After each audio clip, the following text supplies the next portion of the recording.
ARD presents. नमस्कार, मेरो यस YouTube च्यानलमा तपाईहरुलाई स्वागत छ। माघे संक्रान्तिको तपाईहरु सम्पूर्णलाई शुभकामना छ। आज हामी माघे संक्रान्तिको विषयमा विशेष चर्चा गर्नेछौँ।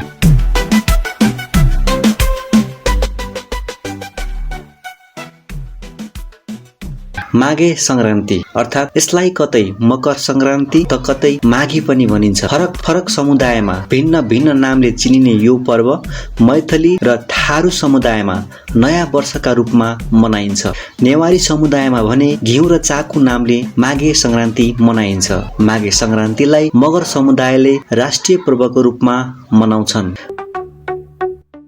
थारू समुदायमा सुँगुरको मासु खाएर घमार गाउँदै माघी मनाउने चलन छ। माघीको दिन काभ्रेको पनौतीमा मकर मेला लाग्ने गर्दछ। यसै दिन अधिकांश स्थानमा चाकुमा तिल मिसाएर बनाएको लड्डु, तिलौरा, चाकु, भुजाको लड्डु, मिठाई, खिचडी, पिडालु आदि खान्छन्। साथै क्षेत्री, बाहुन, राई, लिम्बू, गुरुङ आदि सबै समुदायले माघे संक्रान्तिलाई आफ्नो आफ्नो परम्परा अनुसार मनाउने गर्दछन्। उनीहरूले घिउ, तरुल, चाकु, खिचडी आदि परिकार खाने गर्दछन्। माघी पर्वलाई धार्मिक मात्र नभई वैज्ञानिक दृष्टिकोणले समेत हेर्ने गरिन्छ। यस दिन स्नान वा घर आँगनलाई सरसफाई नगरे 7 जन्मसम्म रोगी र निर्धन भइने किंवदन्ती रहेको छ। माघे संक्रान्तिमा तिलको लड्डु र खिचडीको के महत्व छ? आउनुहोस् यस विषयमा विस्तृत रूपमा बुझौं। पौराणिक कथाहरूमा उल्लेख भए अनुसार खिचडी भगवान शिवले आविष्कार गरेका थिए। शिवका अवतार मानिने गोरखनाथ बाबाले सजिलोका लागि आफ्ना सैनिकहरूलाई खिचडी बनाउन लगाएका थिए। यसरी पकाउन सजिलो, स्वादिष्ट हुने तथा शरीरलाई ऊर्जा समेत दिने भएकाले यसलाई विशेष रूपमा खान थालियो।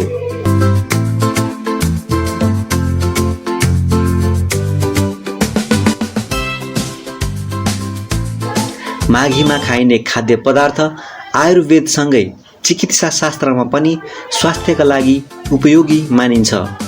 जाडो महिनामा शरीर शुद्ध गरी घिउ, चाकु, तिल र खिचडी खानाले शरीरमा गर्मीको मात्रा बढ्ने गर्दछ। मास हालेर पकाएको तेल शरीरमा लाउँदा चिसोबाट मुक्त होइन्छ। साथै छाला सम्बन्धी रोगहरूबाट समेत राहत मिल्दछ।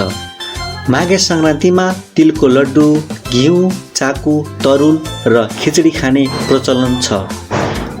यसरी विशेष खानेकुरा खानुको पछाडि विभिन्न किंवदन्ती रहेको पाइन्छ। श्रीमद् भागवत महापुराणमा उल्लेख भए अनुसार भगवान सूर्यदेवमा क्रोध उत्पन्न भयो। उनको क्रोधका कारण पुत्र शनिदेवको कुम्भ जलाइदिए। यसकारण शनिदेवले धेरै दुःख पाए। उनको राशि कुम्भ पुरै जलिसकेकोले उनलाई कालो तिल मात्रै बाँकी रह्यो। यसर्थ शनिदेवले पिता सूर्यदेवलाई खुसी पार्नका लागि कालो तिलले पूजा आराधना गरे। त्यो माघे संक्रान्तिको दिन थियो। पछि सूर्यदेव प्रसन्न भए र शनिको घर मकर राशिमा प्रवेश गराई धन धान्यको पूर्ण हुने वरदान दिए। यसरी मकर संक्रान्तिका दिन कालो तिलको विशेष महत्व हुन थालेको हो।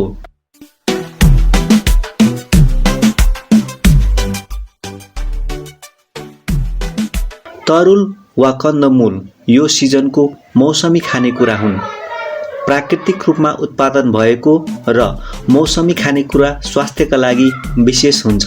अन्य बालीनाली नहुने र भण्डारण गरिएका खानेकुरा पनि सकिएको अवस्थामा कन्दमूल खाएर पनि प्राण धान्ने पुरानो चलनको निरन्तरता हो यो। माघीको पूर्व सन्ध्यामा थारू बस्तीमा बङ्गुर काट्ने, बेलुकी पख खानपिन गर्दै रमाइलो गर्ने प्रचलन रहेको छ। थारू समुदायले माघी पर्वका अवसरमा विशेष ढिक्री, तरुल, सक्खरखण्ड र फर्सी उसिनेर खाने प्रचलन रहिआएको छ।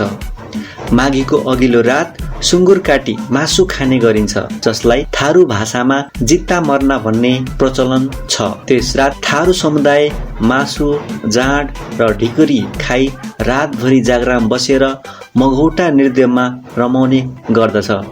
माघीको दिन अर्थात् माघ 1 गते झिसमिसेमै उठेर नदी जलाशयमा गई लोटामा सिक्का राखिएको पानीले नुहाउने र नुहाइसकेपछि सिक्का लुटाउने प्रचलन छ।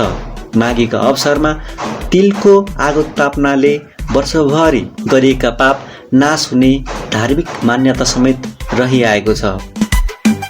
आजको भिडियो तपाईहरूलाई कस्तो लाग्यो? जस्तो लाग्यो त्यस्तै सल्लाह सुझाव दिनुहोला।